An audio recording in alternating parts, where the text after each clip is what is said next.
Assalamualaikum warahmatullahi wabarakatuh. Perkenalkan, nama saya Zufar Izzuddin Rahman dengan NIM B1B1 23020.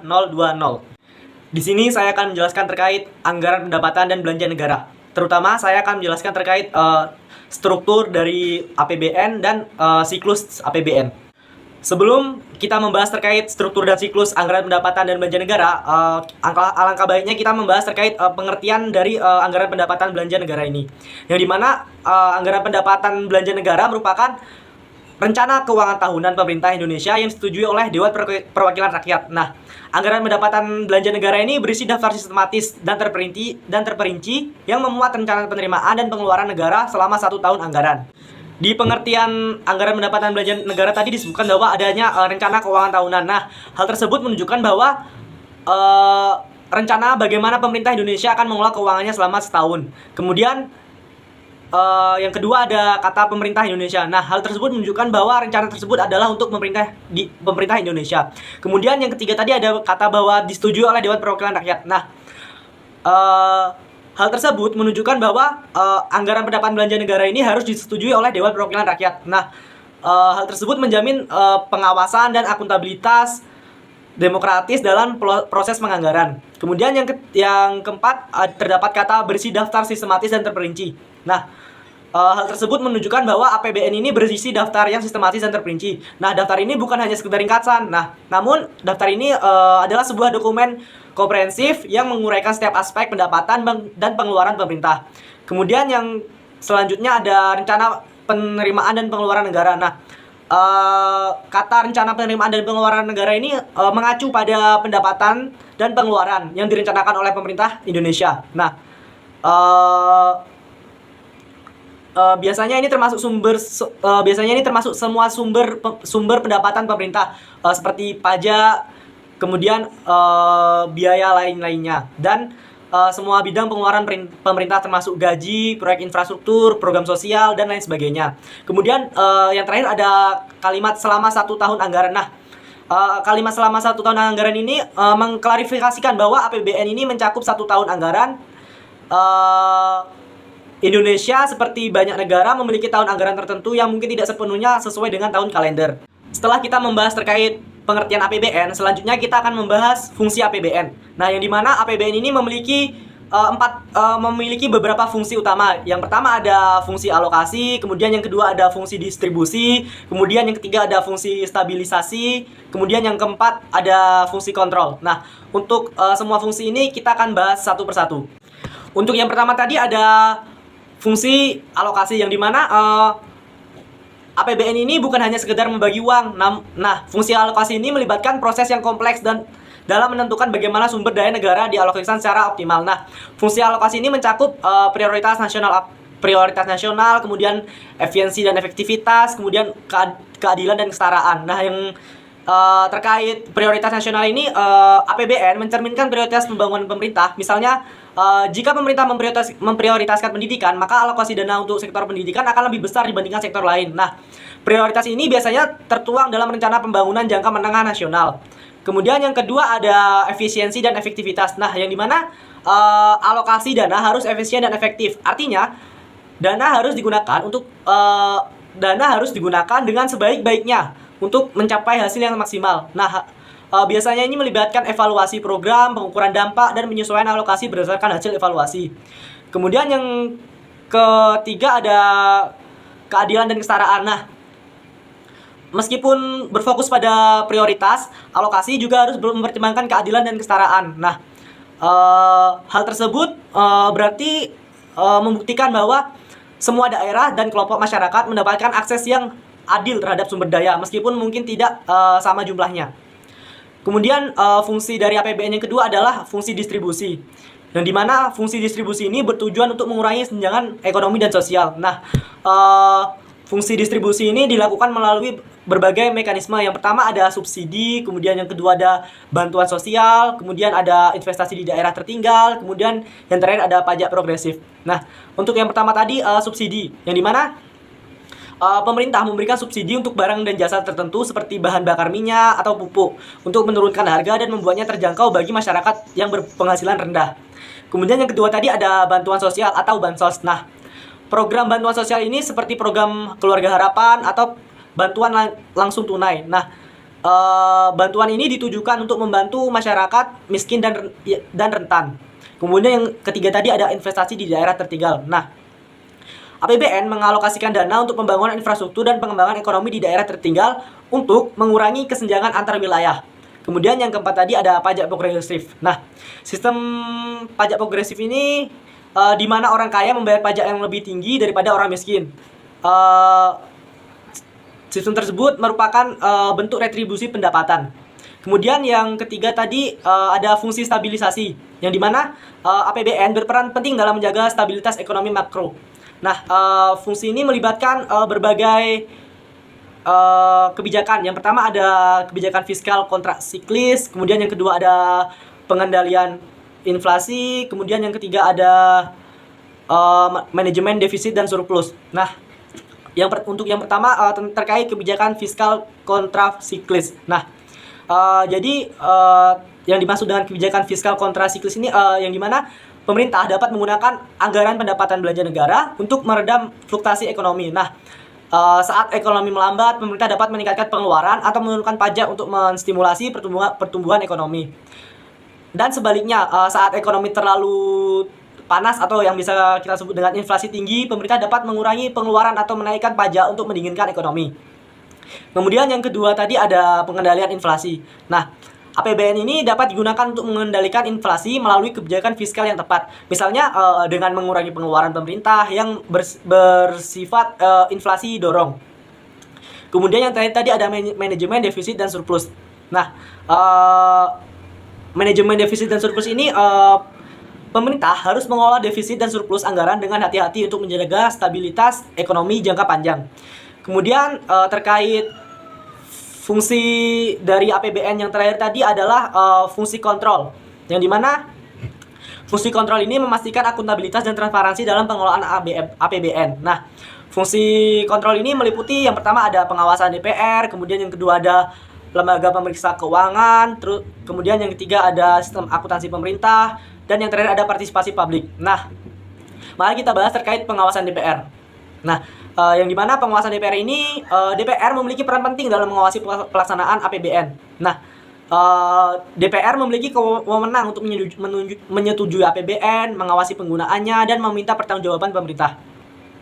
Kemudian yang kedua, lembaga pemeriksa keuangan atau BPK. Nah, BPK melakukan audit terhadap pelaksanaan APBN untuk memastikan bahwa dana yang digunakan sesuai dengan aturan perundang-undangan yang berlaku.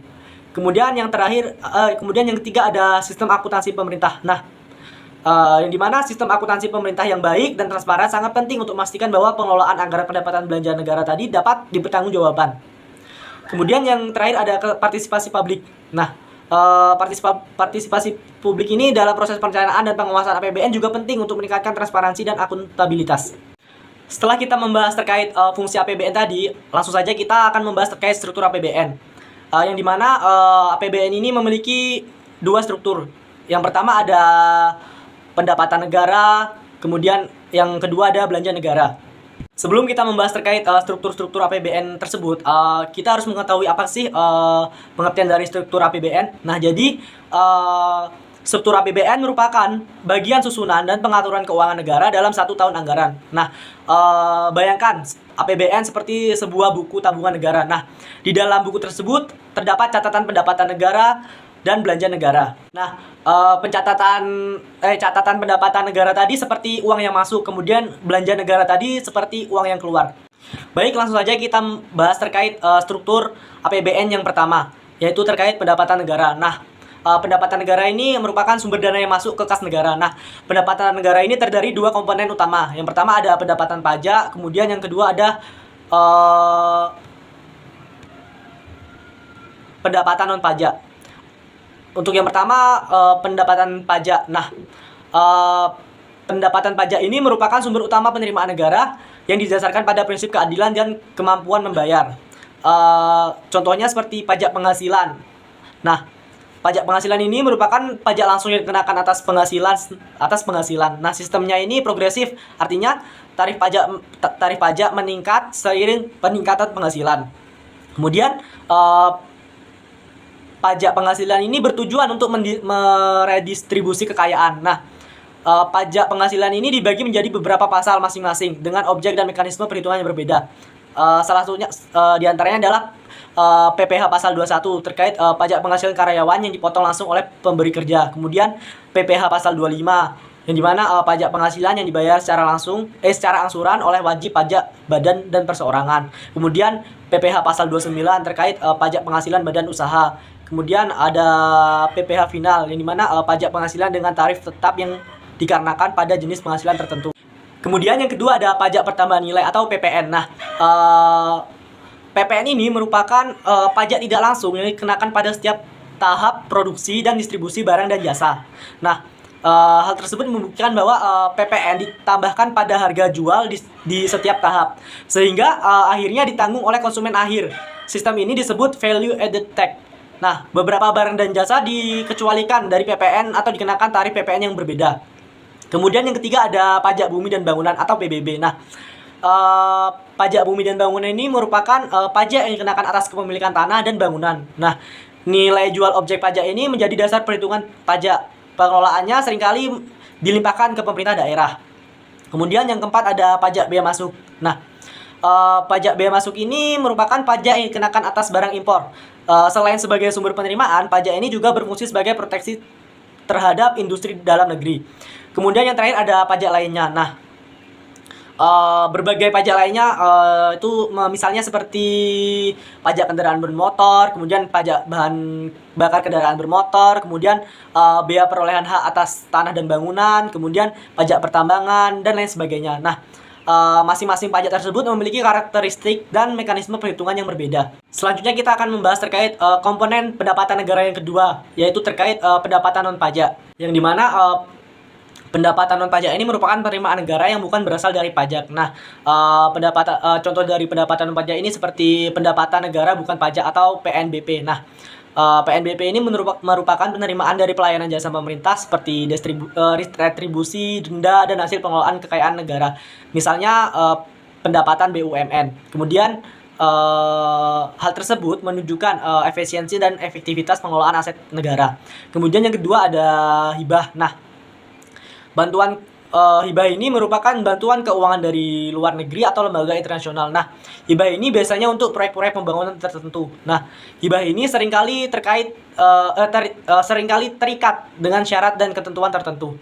Kemudian yang ketiga terdapat pendapatan lain-lain. Nah, pendapatan lain-lain ini merupakan penerimaan yang bersifat insidentil atau tidak rutin. Selanjutnya kita akan membahas terkait struktur APBN yang kedua, yaitu belanja negara. Yang dimana belanja negara merupakan penggunaan dana negara untuk membiayai berbagai program dan kegiatan pemerintah. Nah, belanja negara ini juga terdiri dari dua komponen. Yang pertama ada belanja pemerintah pusat, kemudian yang kedua ada belanja pemerintah daerah.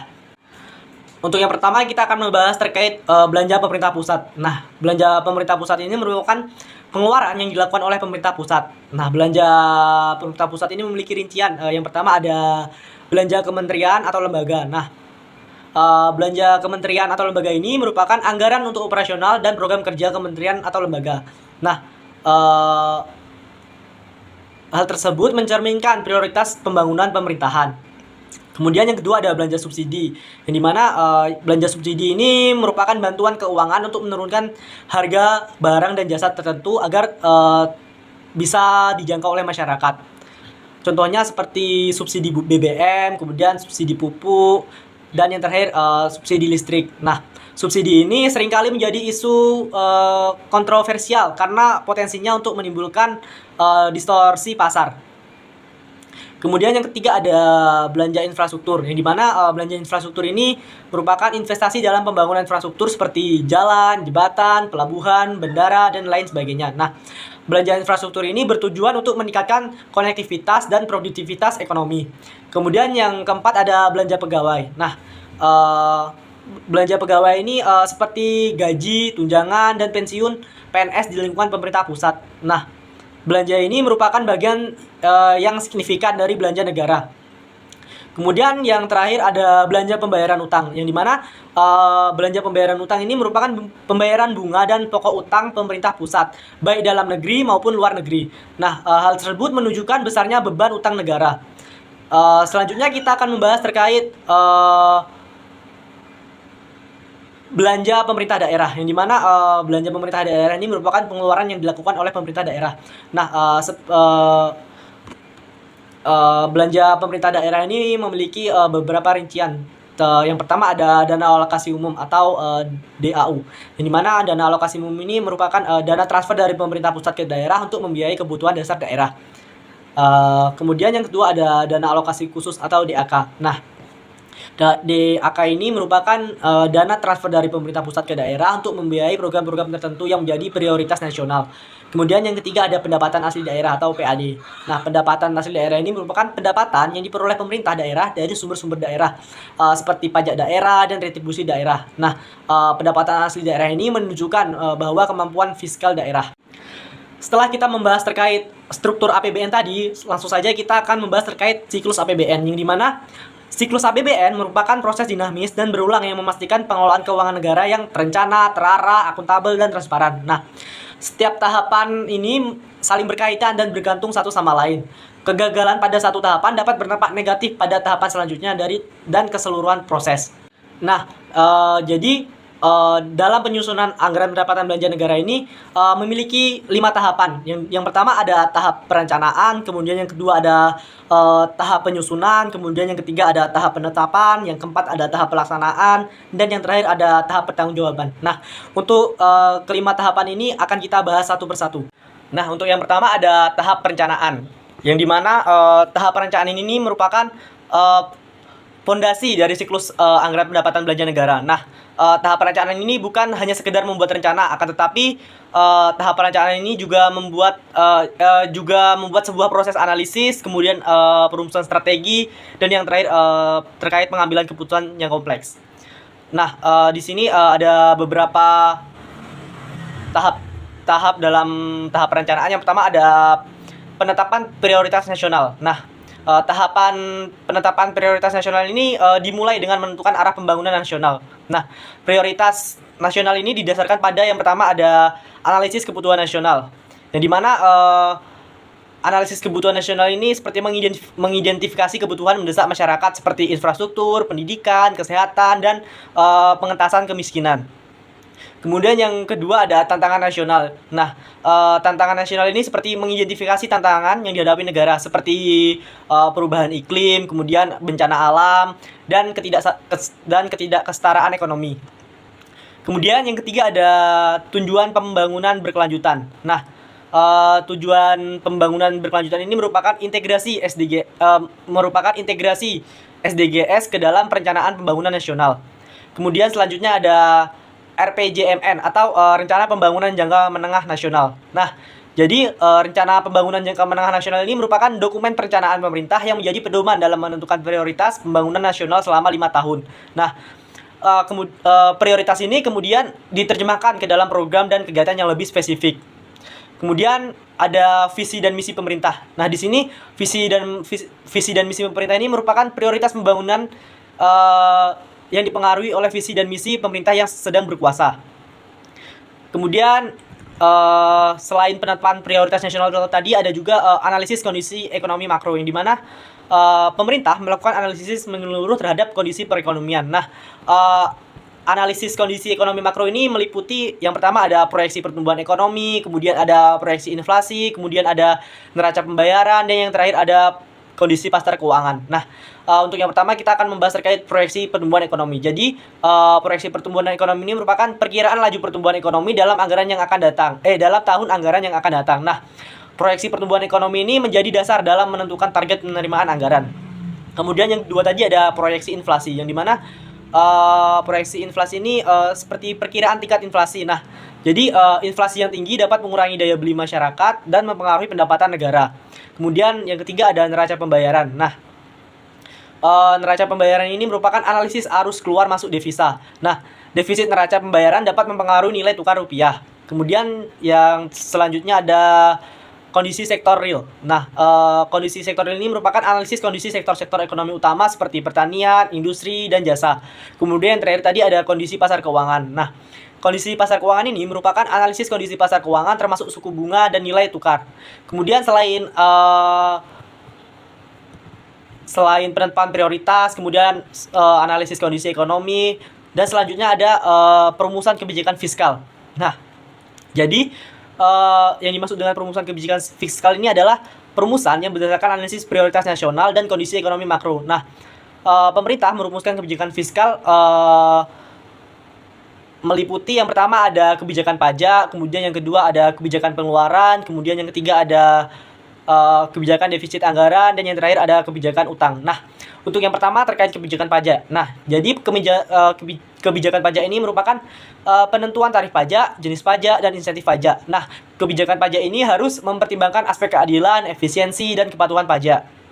Kemudian yang kedua tadi ada kebijakan pengeluaran. Jadi yang dimaksud dengan kebijakan pengeluaran ini penentuan prioritas pengeluaran pemerintah termasuk belanja infrastruktur, belanja sosial, dan belanja pegawai. Nah, kebijakan pengeluaran ini harus mempertimbangkan efisiensi dan efektivitas pengeluaran. Kemudian yang ketiga tadi ada kebijakan defisit anggaran. Nah, jadi kebijakan defisit anggaran ini merupakan penentuan batas defisit anggaran yang diperbolehkan. Nah, apabila defisit anggaran yang terlalu besar dapat berisiko terhadap stabilitas ekonomi. Kemudian yang terakhir ada kebijakan utang, yang dimana kebijakan utang ini merupakan penentuan strategi pembiayaan defisit anggaran. Nah, kebijakan utang ini termasuk melalui penerbitan surat utang negara atau SUN.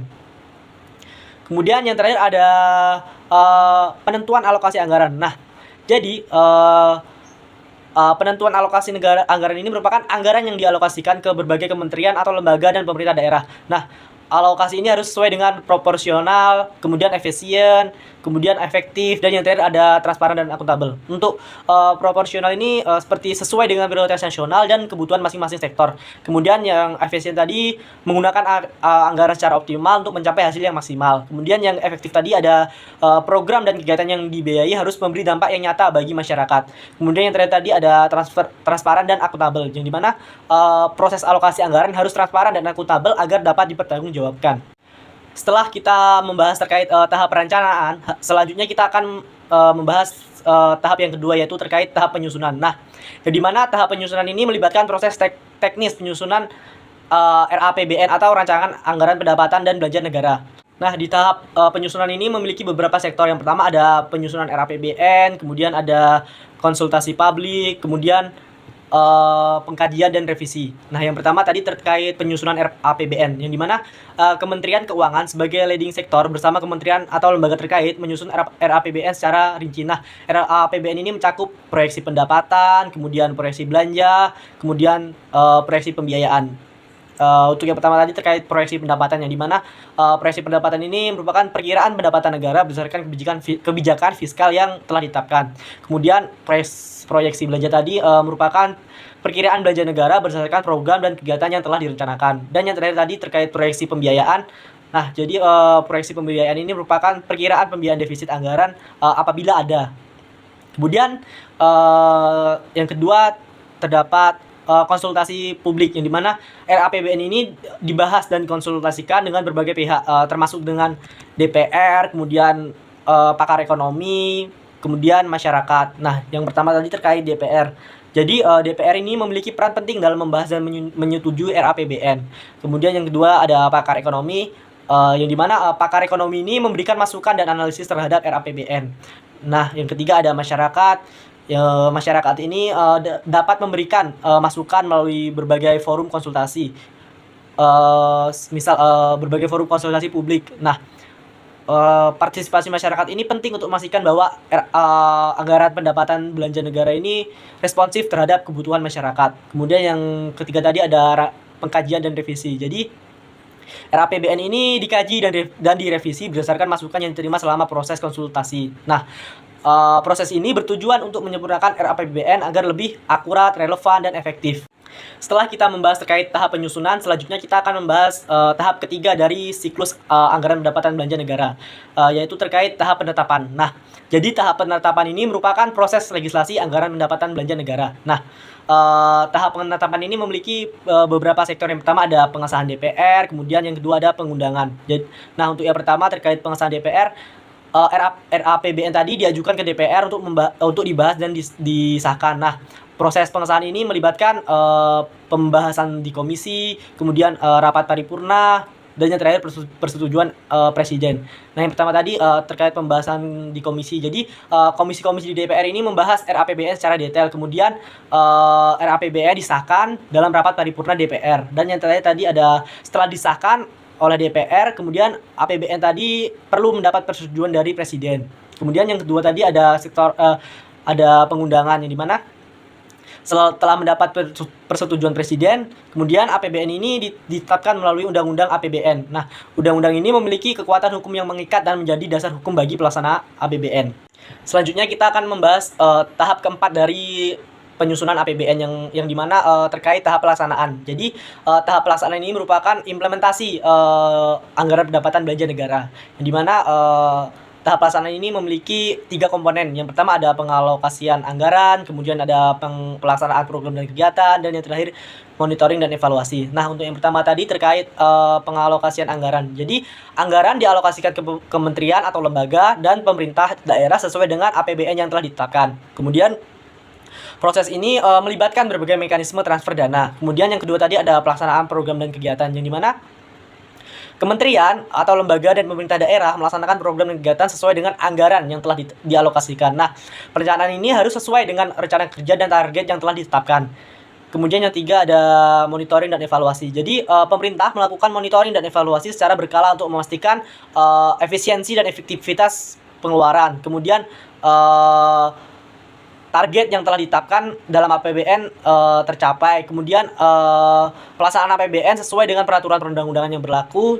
Kemudian proses pelaksanaan APBN transparan dan akuntabel. Nah, sistem pelaporan dan pengawasan efektif sangat penting dalam tahap transparansi dan akuntabilitas.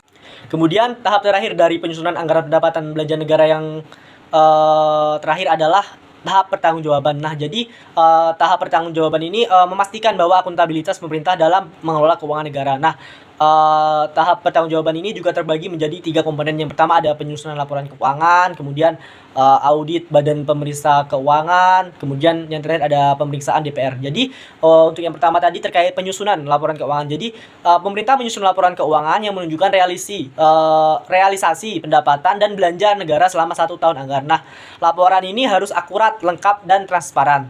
Kemudian yang kedua tadi ada audit Badan Pemeriksa Keuangan. Jadi Badan Pemeriksa Keuangan melakukan audit independen terhadap laporan keuangan untuk memastikan kebenaran dan kepatuhan terhadap aturan yang berlaku. Nah, hasil audit BPK tadi sangat penting untuk menilai kinerja pemerintah dalam mengelola keuangan negara. Dan yang terakhir tadi ada pemeriksaan DPR. Jadi DPR melakukan pemeriksaan terhadap laporan keuangan dan pelaksanaan APBN. Nah, hal tersebut merupakan mekanisme check and balance untuk memastikan akuntabilitas pemerintah. Nah, DPR dapat meminta pertanggungjawaban pemerintah atas penyimpangan atau ketidakpatuhan dalam pelaksanaan APBN. Sekian penjelasan materi terkait anggaran pendapatan dan belanja negara. Semoga penjelasan tadi dapat bermanfaat bagi teman-teman semua. Kurang lebihnya saya mohon maaf. Saya akhiri. Wassalamualaikum warahmatullahi wabarakatuh.